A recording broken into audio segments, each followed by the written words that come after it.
Саламатсыздар ма оқушылар? Бүгінгі біздің өтетін тақырыбымыз проблеманы анықтау, есеп және оны шығару кезеңдері. Программалы ортасында берілген есепті орындау қандай кезеңдерден тұрады? Программалы ортасында берілген есептер негізінен белгілі бір оқиға немесе құбылысты компьютерде модельдейді.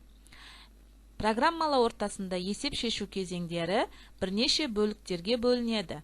Есептің шартын дұрыс түсіну, есептің математикалық моделін құрастыру, алгоритмін құрастыру, жоба пішінін құрастыру және компонент таңдау, алгоритмін программа тіліне аудару, деректерді енгізу және тестілеу, есептің нәтижесін алу және таңдау.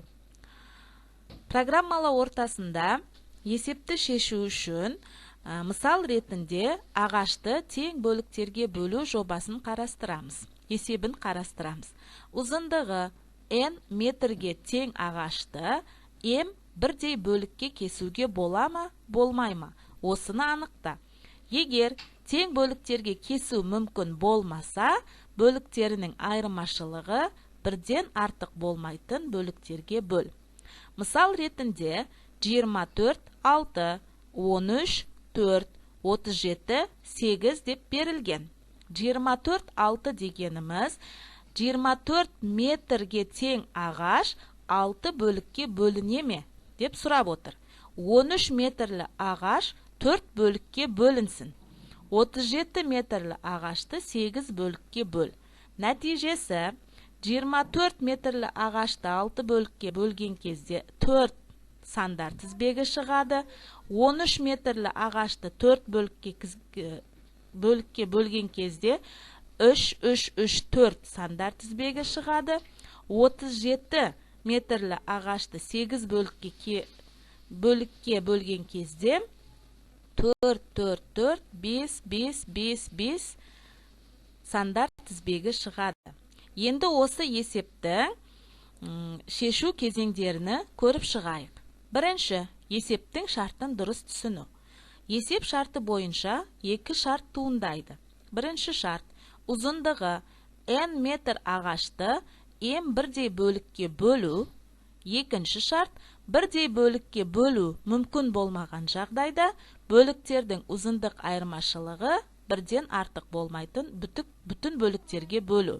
Есепте басқа жағдай туындамайды. Өйткені ағашты бөлікке бөлуде міндетті түрде осы екі шарттың бірі орындалады. Екінші, есептің математикалық моделін құрастыру. Бірінші шарттың орындалуы үшін n mod m тең 0 шарты орындалады. n 24 деп алсақ, mod m 6 деп алсақ, нәтиже 0 шығып тұр. Mod деген бүтін бөлу. Яғни 24-ті 6-ға бөлген кезде қалдық шықпайды. Нәтижесінде 4 шығады. Қалдық шықпағаны үшін нәтижеге 0 деп бердік. Егер бұл шарт орындалмаса, онда есептің нәтижесі екінші шарт бойынша орындалады. Екінші мысалды қарастырайық. 13 бөлу 4. Нәтижесі 3. Бір қалдық қалды. Яғни 3, 3, 3, 4 тізбегі пайда болады. 13-тің ішінде 4, 3 рет бар. Бір қалдық қалады. Сол қалған қалдықты 1, 3-ке қоссақ, 13 метрлік ағаш 4 бөлікке бөлінгенде 3 бөлігі 3 метрден, 1 бөлігі 4 метрден тура келеді. Үшінші мысалда 37 бөлінген 8, нәтижесі 4, 5 қалдық қалады. Мұнда 4, 4, 4, 5, 5, 5, 5, 5 тізбегі пайда болады. Есептің пайда болады.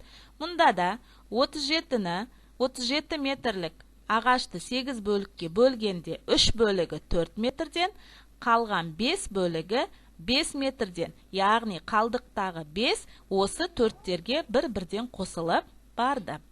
Есептің бірінші шарты бойынша ағашты тең бөлікке мүмкін тең бөлікке бөлу мүмкін болмағанымен, екінші шарт бойынша бөліктердің айырмашылығы бірден артық емес бөліктерге мүмкін болады. Үшінші, есептің алгоритмін құрастыру. Бұл есепте енгізу және нәтиже шығару компоненттерін таңдау. Edit компонентін пайдаланамыз. Есептегі n mod m тең 0 тексеру үшін тармақталу операторын пайдаланамыз. Сандар тізбегін шығару үшін параметрлі цикл операторын пайдаландық. Есепті шешу кезінде осы екі оператор пайдаланылды: тармақталу және параметрлі цикл операторы. Төртінші, жоба пішінін құрастыру. Жобаның пішінін құрастыруда Edit, Image, Label, Button компоненттерін таңдадық. Image компонентін таңдауда мақсат есепке иллюстрация кірістіру арқылы көрнекілігін арттыру.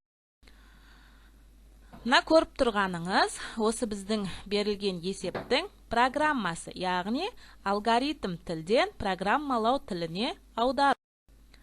Нәтижесі: Edit 1, Edit 2, Edit 3 дегеніміз бірінші есеп, екінші есеп, үшінші есептің нәтижесін шығару. 37-ні 8-ге бөлгендегі шыққан нәтиже. Ал енді оқушылар, дәптерімізге орындаймыз. Программалау ортасында берілген есепті орындау қандай кезеңдерден тұрады? Кестені толтырамыз. Бірінші тапсырма. Екінші тапсырма. Оқулықта 142-ші бетте тапсырма берілген: баскетбол ойыны жобасын дайындау. Осы жобаны программалау ортасында есепті орындау кезеңдерін пайдаланып, төмендегі жоба жұмыстарын орында. Яғни, есепті шешу кезеңдерінен пайдаланып программасыны орындаймыз. Осы тапсырманы орындаған оқушы 5 бағамен бағаланады. Сау болыңыздар.